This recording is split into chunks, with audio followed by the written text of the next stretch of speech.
پیارے دوستوں، السلام علیکم۔ میرا نام طارق نصیر ہے اور اس وقت آپ ملاحظہ فرما رہے ہیں میری تحریر کردہ نئی کتاب جارج اسٹیفنسن، ریلوے انجن کے موجد اور بابائے ریلوے کا سرورق۔ اور اس وقت آپ ملاحظہ فرما رہے ہیں میری اس نئی کتاب کی نئی ویڈیو کے جو کہ صفحہ نمبر 11 سے صفحہ نمبر 20 تک کے صفحات پر مشتمل ہے۔ تو آئیے اب ہم اپنی اس ویڈیو قسط کا آغاز کرتے ہیں۔ بسم اللہ الرحمن الرحیم۔ جارج اسٹیفنسن نے اپنی کم علمی اور مہارت میں کمی کے باوجود بھی سر ہمفری ڈیوی کے ایک ایسی سیفٹی لیمپ بنانے سے قبل ہی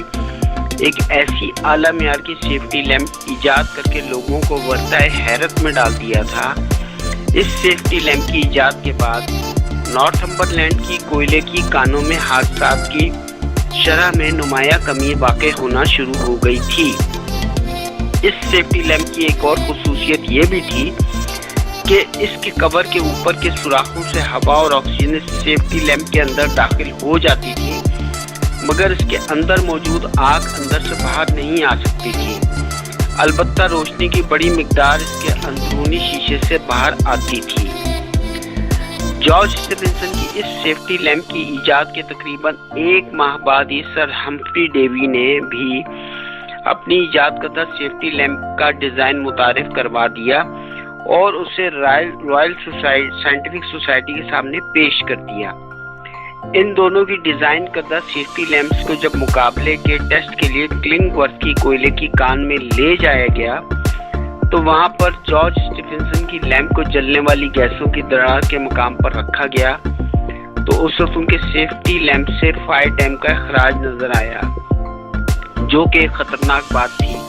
کیونکہ ان کی سیفٹی لیمپ کے پروٹوٹائپ میں شیشے کے سلنڈر کے اندر ایک سوراخوں والی پلیٹ لگی ہوئی تھی،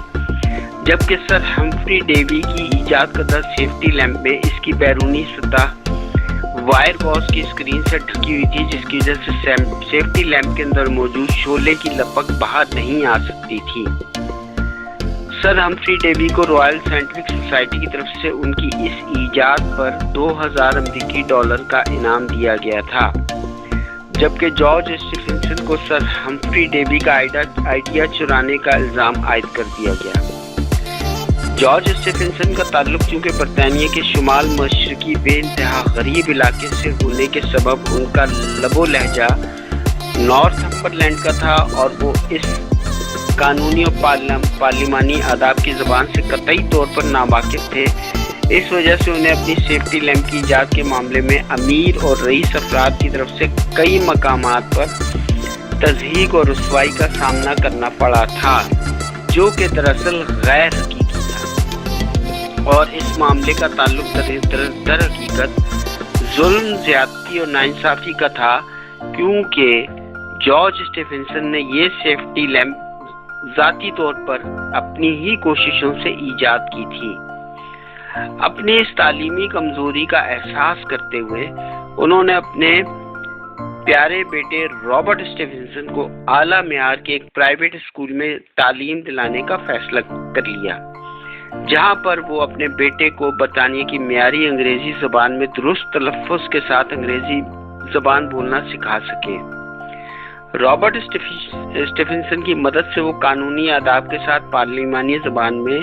رائل سائنٹیفک سوسائٹی کے ارکان کو سیفٹی لیمپ کی ایجاد پر ان کے مستقبل کے معاملات پر اپنے موقف پر قائل کر سکے، اور یہ اس وقت واضح بھی ہو گیا جب حکام نے رابرٹ اسٹیفنسن کو ان کے والد جارج اسٹیفنسن پر ترجیح دے دی۔ اس معاملے پر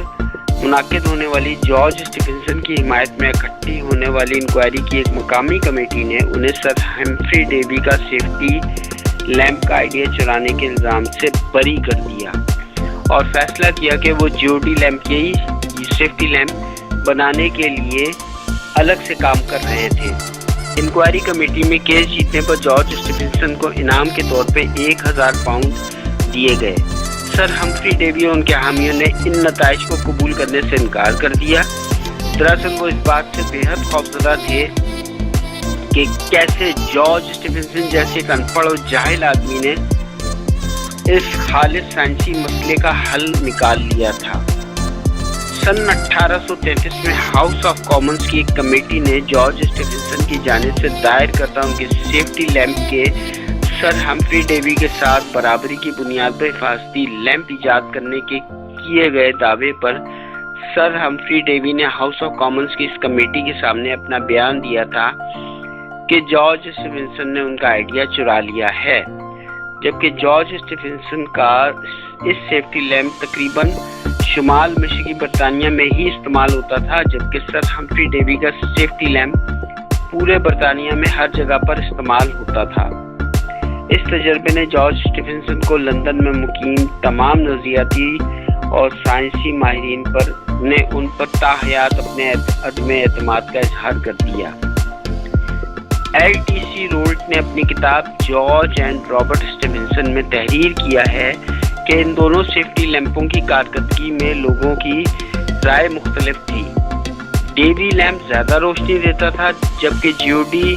لیمپ کو زیادہ گیس والے ماحول میں زیادہ محفوظ سمجھا جاتا تھا۔ LTC رولٹ نے بارنسلے میں اوکس کی کوئلے کی کان کے ایک واقعے کا حوالہ دیا جہاں یہ دونوں سیفٹی لیمپس زیر استعمال تھے۔ گیس کی اچانک زبردست آمد کے بعد تمام ڈیوی لیمپس کی چوٹیاں سرخ ہو گئیں، جس کی وجہ سے ماضی میں ایک دھماکہ بھی ہوا تھا۔ اس کے استعمال سے اس طرح کے حادثات کا ہونے کا ایک اور خطرہ بھی برقرار رہتا تھا، جبکہ جارج اسٹیفنسن کے تیار کردہ تمام جیوڈی لیمپس گیس کی آمد کے ساتھ ہی بآسانی بجھ گئے تھے۔ جیوڈی نام کا نظریہ جارج اسٹیفنسن کا اپنا تھا، جو انہوں نے بالواسطہ طور پر برطانیہ کے شمال مشرقی علاقوں میں رہنے والے باشندوں کے لیے تخلیق کیا تھا۔ اس نظریے کے مطابق جیوڈی شمال مشرقی برطانیہ میں رہنے والے باشندوں کو کہتے ہیں، جو نیو کیسل ٹائن کے ایسے لوگوں کا لقب ہے جو کانوں میں رہتے ہیں۔ جارج اسٹیفنسن کا ابتدائی ریلوے انجن یا لوکوموٹیو۔ جارج اسٹیفنسن کا ایجاد کردہ اولین ریلوے انجن، جسے عام زبان میں لوکوموٹیو بھی کہا جاتا ہے، اس کے بارے میں سیمیول اسمائلز نے اپنی کتاب لائیوز آف انجینئرز، جو کہ سن 1862 میں شائع ہوئی تھی، اس کتاب میں جارج اسٹیفنسن کے دنیا کے سب سے پہلے ریلوے انجن کا ذکر کیا گیا ہے۔ یہ ریلوے انجن سن 1814 میں ایجاد کیا گیا تھا اور اسے کلنگ ورتھ کی کوئلے کی کانوں میں سن 1816 میں ان کانوں سے کوئلے کو ڈھونے کے کاموں میں استعمال کیا جاتا تھا۔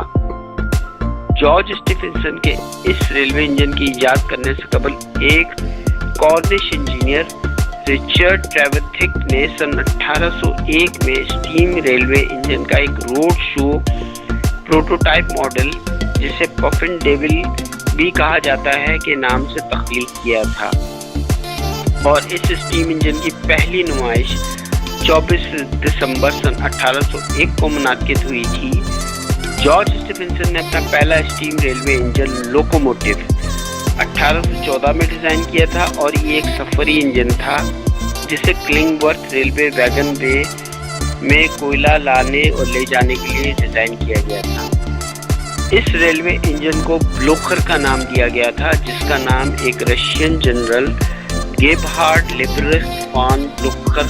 کے نام پر رکھا گیا تھا۔ اس انجن کو یہ نام بلوکر کی افواج کے ولنگٹن سے واٹرلو تک کے تیز رفتار مارچ کی مناسبت سے دیا گیا تھا۔ بلوکر کی ماڈلنگ میتھیو مرے لوکوموٹیو ولنگٹن میں کی گئی تھی، جس کی مطالعاتی رپورٹ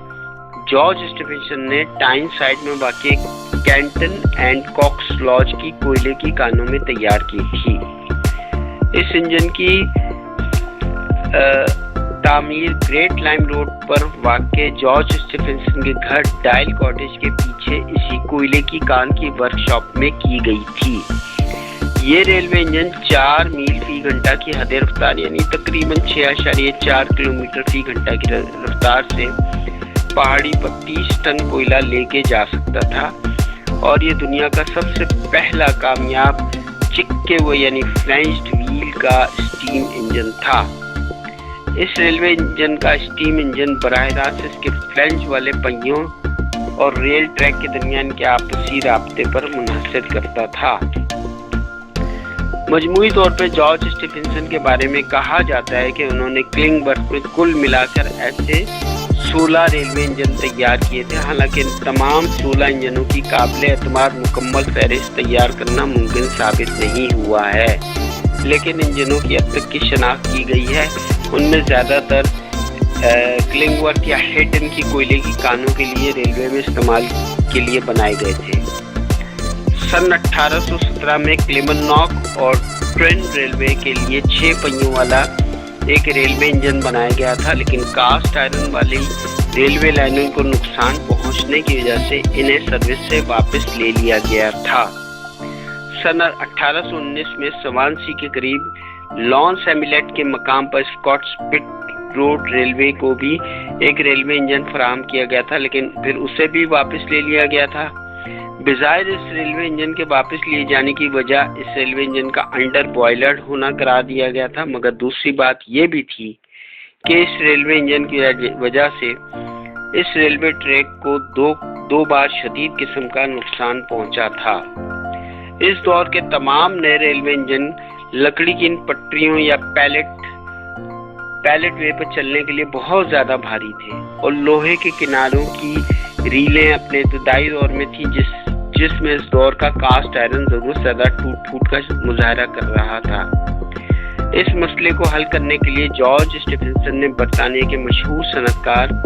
ولیم لاش کے ساتھ مل کر ریلوے لائنوں کی ٹوٹ پھوٹ کو کم کرنے کے لیے کاسٹ آئرن سے بنے ہوئے ریلوے لائنوں کے کنارے کے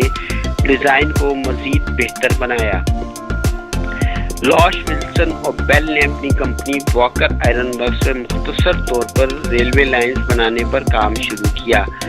رولڈ کے مطابق جارج اسٹیفنسن سب سے پہلے پرانی ریلوے لائنز پر انجنوں کے زائد وزن کی وجہ سے پیدا ہونے والے مسئلے کو حل کرنے میں کامیاب ہو گئے تھے۔ انہوں نے بھاپ کے اسپرنگ کے ساتھ تجربہ کیا، لوکوموٹیو فریم کو سہارا دینے کے لیے پسٹن پر بھاپ کے دباؤ کا استعمال کرتے ہوئے انجن کے وزن کو کشن فراہم کرنے کے لیے اہم کردار ادا کیا۔ اس کے ساتھ ہی کئی پہیوں یا بوگیوں کا استعمال کر کے ریلوے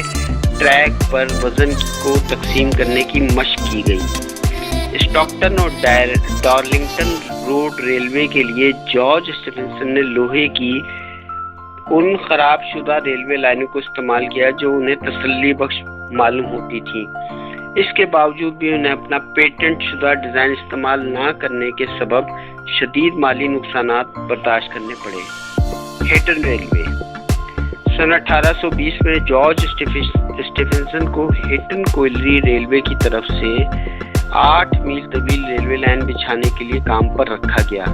اس مقصد کے لیے انہوں نے ریلوے ٹریک کی اوپری سطح اور اس کو اوپر کی طرف کھینچنے کے لیے نچلی طرف مائل اور ریلوے انجنوں پر کشش ثقل کے امتزاج کا استعمال کیا۔ یہ گھوڑوں کی طاقت کا استعمال نہ کرنے والی دنیا کی پہلی ریل گاڑی تھی سن 1822 میں، اور یہ ریل گاڑی سن 1822 میں چلائی گئی تھی۔ اس ریلوے لائن میں 4 فٹ 8 انچ یعنی 1.422 ملی میٹر کا گیج استعمال کیا گیا تھا، جسے جارج اسٹیفنسن نے کلنگورتھ ریلوے ویگن وے پر سب سے پہلے استعمال کیا تھا۔